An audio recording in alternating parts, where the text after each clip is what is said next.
Hi, thank you for joining me. I'd like to share some of the lessons that I learned from 1 Corinthians 9 to 11. Now, Paul, as an apostle at the time, had the right to have his needs met by the Corinthians, and he let them know how he could solely live on them as his income, because he was, catering to them spiritually. They were meant to like meet his needs, but he denied that right so that the people wouldn't misconstrue his message or doubt his motives. Sometimes I think that more men of God today could do with taking a leaf out of Paul's book, especially just because of the sheer number of Christians, at least in this part of the world, who are even giving to generosity for their leaders, sometimes out of manipulation, other times just because, that they have a heart of generosity. So now ministry is seen as this lucrative business, and people are making money out of it and really missing the message and missing the whole point of it, because even the people who are preaching are for it for self-aggrandizement. Paul took the opposite road, in order to make sure that it was all about the word. However, it seemed to have backfired on him, because the people were distrusting him because he wouldn't let them meet their needs, because that's what they were used to. Talk about a catch 22. But Paul was very intentional about living a life of discipline and purpose, and he was really all about restricting his freedoms for the sake of the people. Now in 1 Corinthians 10:13, I noticed how it highlighted God's faithfulness, because he doesn't let us get tempted more than we can carry. He doesn't give us temptation more than we can bear. And that when temptation comes, God also provides a way out. It was really interesting to me what Paul said about the people taking part in pagan feasts and eating pagan food sacrificed to idols. Apparently, these pagan idols were actually demons. So these were foods sacrificed to demons. Scary. And with that knowledge, the Christians knew that they couldn't he let the Christians know that you cannot partake of the Lord's table and the table of demons as well.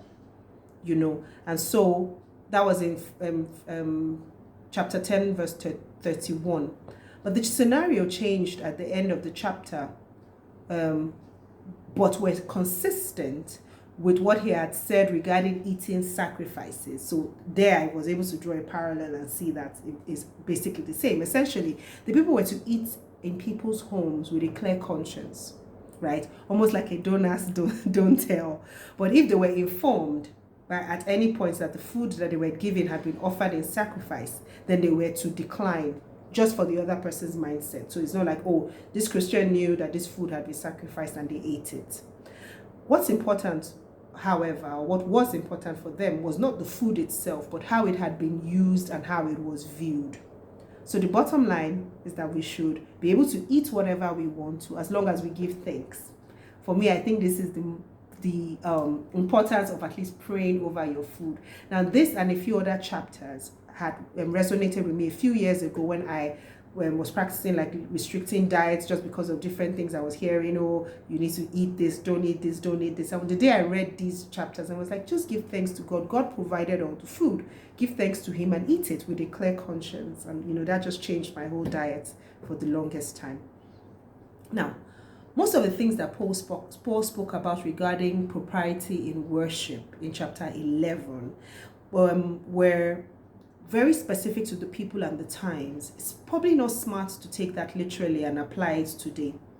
And I'll just give an example. Once somebody on here put a comment, and they were quoting 1 Corinthians 11, 5 and 6, and I'll just read it quickly. It says, and every woman who prays or prophesies with her head uncovered dishonors the head.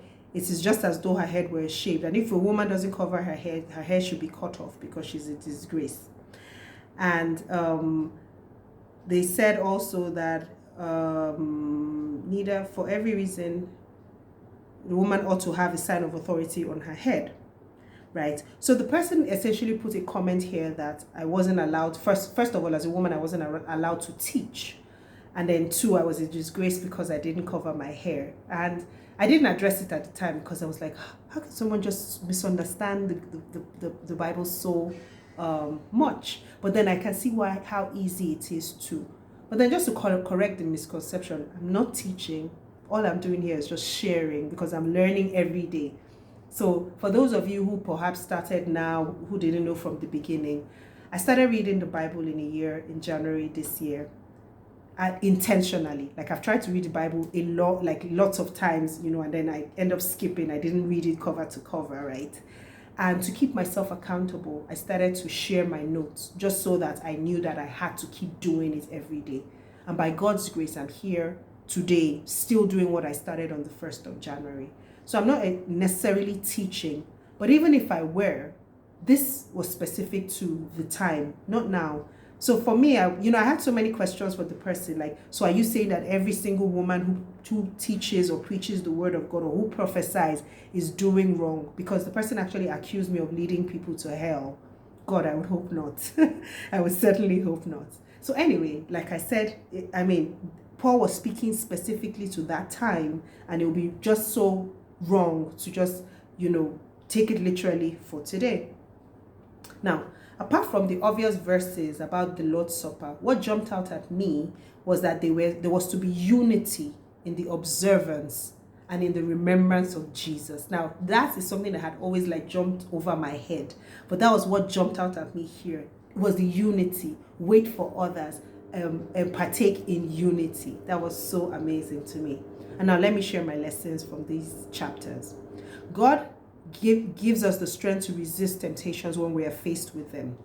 We should lean into his strength to overcome when we are being tempted by the enemy. Let's just trust God to provide us with everything we need to obey him. He provides the way out, the escape route, so that we can please him. Thank you for joining me today. As always, it's always my pleasure to share these lessons with you, and I hope that you're learning just as I'm learning and getting to know God better. Looking forward to sharing with you again tomorrow. Have a wonderful day. Bye.